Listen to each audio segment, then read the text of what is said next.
こんにちは、快適アート塗り絵チャンネルです。今回の動画は1枚目の線画を塗る最後の動画になっています。これまでの3本の動画では、岩彩などを使って絵の全体に色を入れていって一旦完成させました。この動画ではメタリックカラーやキラキラした絵の具を絵に追加していきます。それでは早速やっていきます。まずはメタリックのカラーを追加していきます。こちらは U35 コミュニティで今後プレゼント企画を実施する予定の快適アートのアクリルガッシュセットです。今回はこちらのアンティークブロンズという色を使ってみようと思います。もう一つは呉竹の岩彩丹美スターリーカラーズセットです。色味の違う金が6色入っています。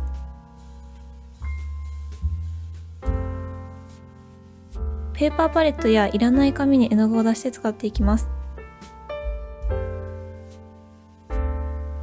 筆はラウンド6号の筆を使います。岩彩丹美の赤金色を使っていきます。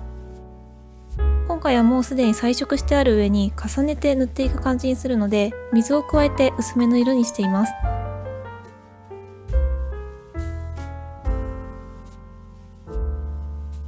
こういうキラキラ絵の具を重ねる時の注意点としては、あまり擦りすぎないことです。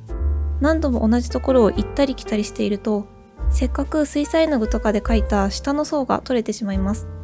なので、できるだけ柔らかい大きめの筆でざっくりと塗っていくことがポイントです。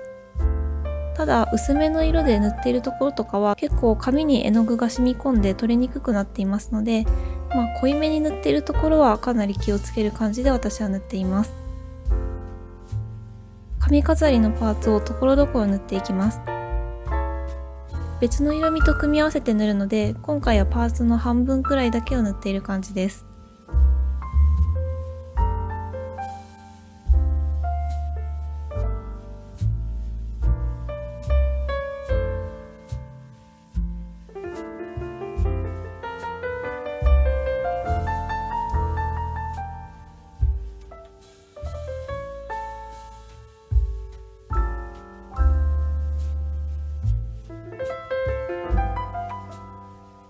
赤金色をたっぷりと筆先につけます。濃い色味で小さいパーツを塗っていきます。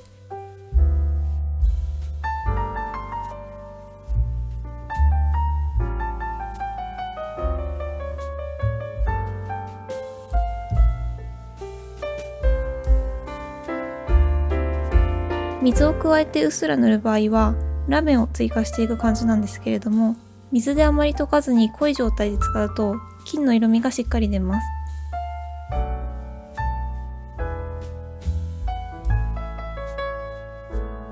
塗り残している部分にはこちらのアンティークブロンズを使っていきます。これも水で溶いて薄めの色にしています。赤金色は赤っぽい金なんですけれども、アンティークブロンズはさらに赤っぽい感じの金属色です。アンティークっていうのがついているだけあって落ち着きのある色味なので、結構シックな感じに仕上がると思います。塗り重ねのポイントとしては、アクリルガッシュやアクリル絵の具は耐水性の絵の具ですので、水彩絵の具を塗った後に塗るようにしています。逆にこういう絵の具を塗った後は水彩の絵の具を使いません。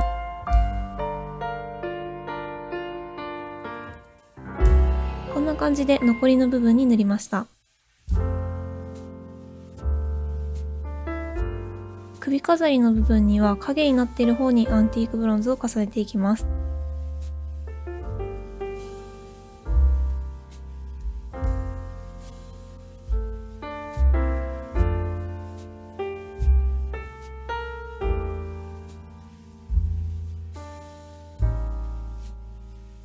また水で溶かさずにたっぷりと筆に取って細かく塗っていきます。アクリルガッシュは少しだけ盛り上げて描くこともできますので、こんな風に絵の具を置いていくような感じでたっぷりと使っています。さらに盛り上げをしたい場合はアクリル絵の具のヘビーボディタイプとかの方がおすすめです。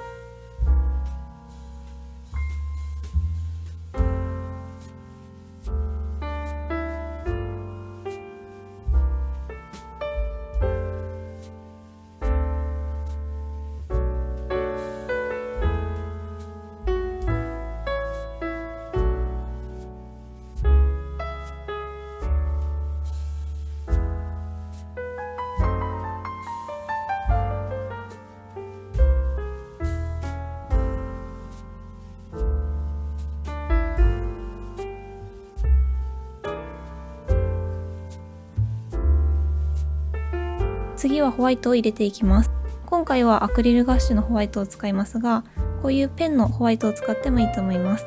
ちょっと今はインクが切れてて、私は絵の具を使いました。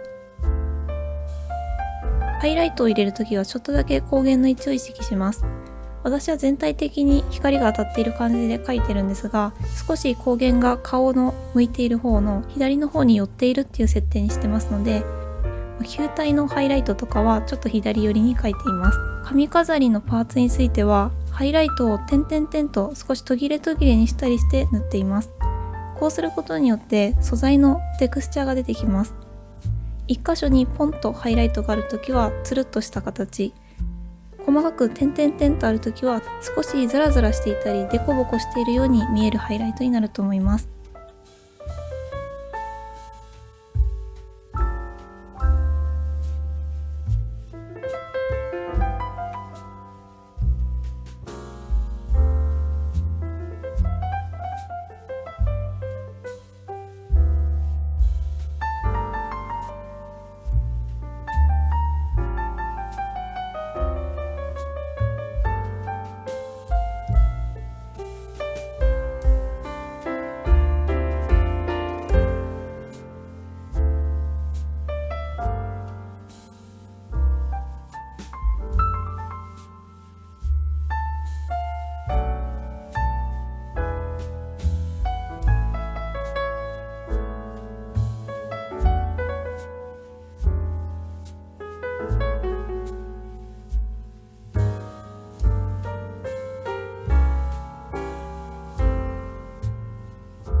次はファインテックという絵の具を使います。これはファインテックプレミアムフィリップフリップフロップセットっていうやつで、変光色の絵の具が6色入っています。今回はこちらのレッドとゴールドに変更する色味を使っていきます。平筆を使います。これも水で溶いて平筆で塗っていきます。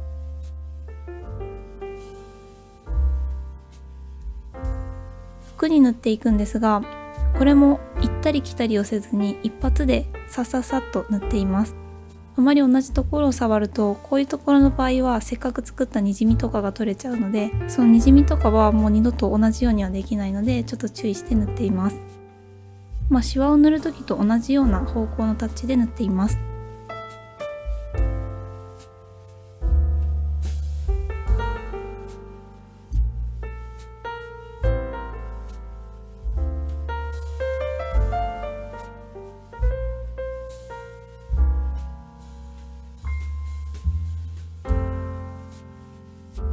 次はこちらのホルベインのアクリリックイリデッセンスを使っていきます。クロマパールイエローを使います。またこちらの大きい方の平筆を使って水をたっぷり溶いて使っていきます。このラメの絵の具はすっごいいっぱいラメが入っているので、水をたっぷり使って溶かしても結構キラキラになります。顔の部分に塗っていくんですが、できるだけはみ出さないように塗っていきます。ちょっとね、予行練習というか、どういうルートで塗ろうかなとかを考えておくと塗りやすいです。これも行ったり来たりしないように、さっさっと履くような感じで、もし塗り残しがあったら後で乾いてからそこの部分だけを塗った方が綺麗だと思います。あんまりきっちりはみ出さないように全体を塗るというよりかは、だいたいこの辺がキラキラしているなという風な感じで、とりあえず下の絵の具が剥がれないことだけを最初は意識した方がいいと思います。一気に焦っちゃうと絵の具が剥げちゃうことがあるので、こまめに分けて塗っていくのがおすすめです。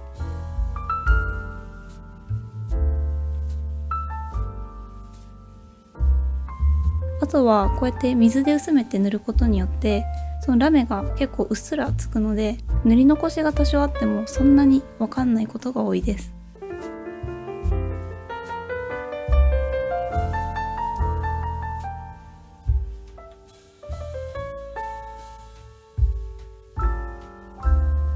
ホ一番細い筆にたっぷりと絵の具をつけて目のハイライトを描いていきます。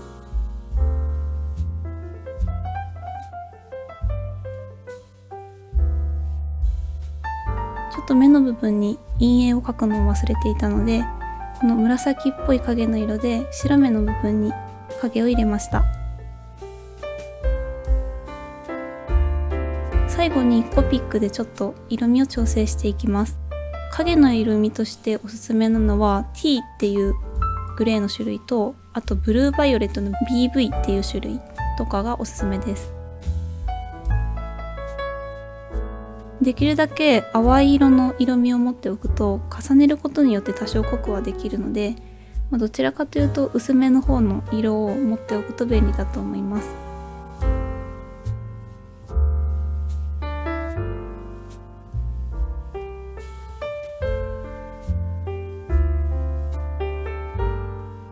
これは W6 っていうちょっとブラウンっぽい感じのグレーです。塗り残しの部分を絵の具で塗ってもいいんですけれども、せっかく作った表現が剥がれちゃったりすることもあるんですが、なぜか水彩絵の具のにじみとかはあまり取れたりしないので、ほぼ完成した時にちょっと直したい時とかはこういう風にコピックを使います。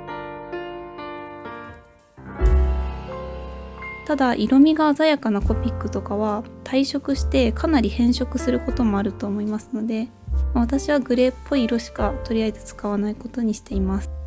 あんまり長期間保存したい絵とかには向かない画材ですので、そこのところは少し注意が必要です。もしも退色とかが気になる人は UV アクリルのフレームとかがありますので、そういうものに入れて飾るといいと思います。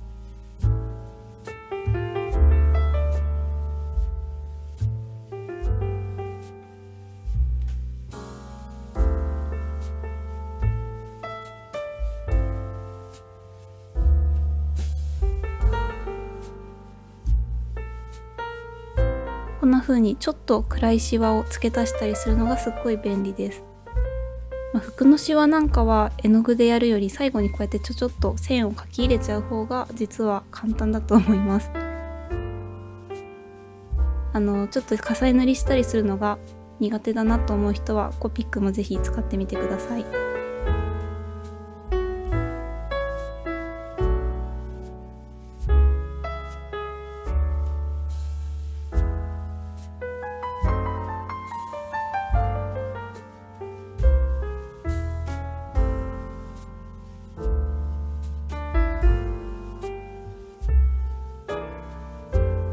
最後にマスキングテープを剥がしていきます。剥がし方のコツがちょっとあるんですけれども、この剥がす向きなんですが、絵の外側に向かって力が入るように向いていきます。こういう風にちょっと中側に入るように引っ張ってしまうと、紙の一番端っこの部分から表面だけがこう持っていかれることがあるので、必ず絵の外側に向かって剥がしていくようにします。ただこの方向をちょっと工夫するだけでかなり事故が防げると思いますので、これでももし無理だなって思う方がいましたら、ドライヤーで温めてからこの作業をしてください。温めることによってマスキングテープがかなり剥がれやすくなります。はい、完成はこんな感じです。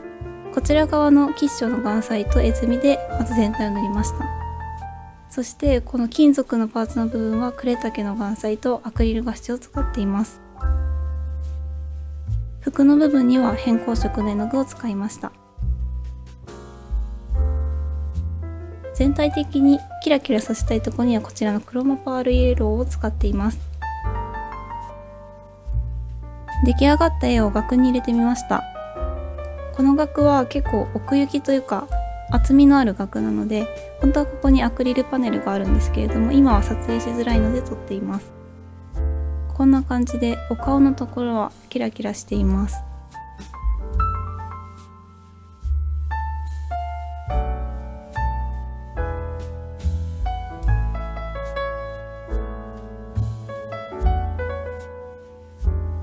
服は偏光色ですので、傾けると赤いキラキラが見えます。髪飾りはこんな感じです。2色のメタリックな色を使っています。ここの周りの部分はちょっとはみ出すので、ここはアンティークブロンズを塗りました。こんな感じでこれまでの4回分でこの絵が完成しました。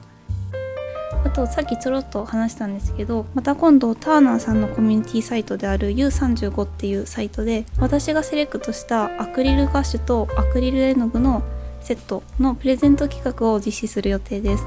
この塗り絵にも使えそうな絵の具を入れたりしていますので、もしご興味ありましたらぜひ参加してみてください。また詳細が決まりましたらこちらのチャンネルで連絡します。次回の2枚目からはもう少し動画を短縮して進めていきます。今回の1枚目の絵がかなり筆使いとか水の量とかを細かく解説しているんですが、それを毎回やっていくとすごく長くなっちゃうので、次からは新しい技法の解説と、あとは配色とか混色とかの部分だけ触れていこうと思います。それでは最後までご視聴いただきありがとうございました。また次の動画でお会いしましょう。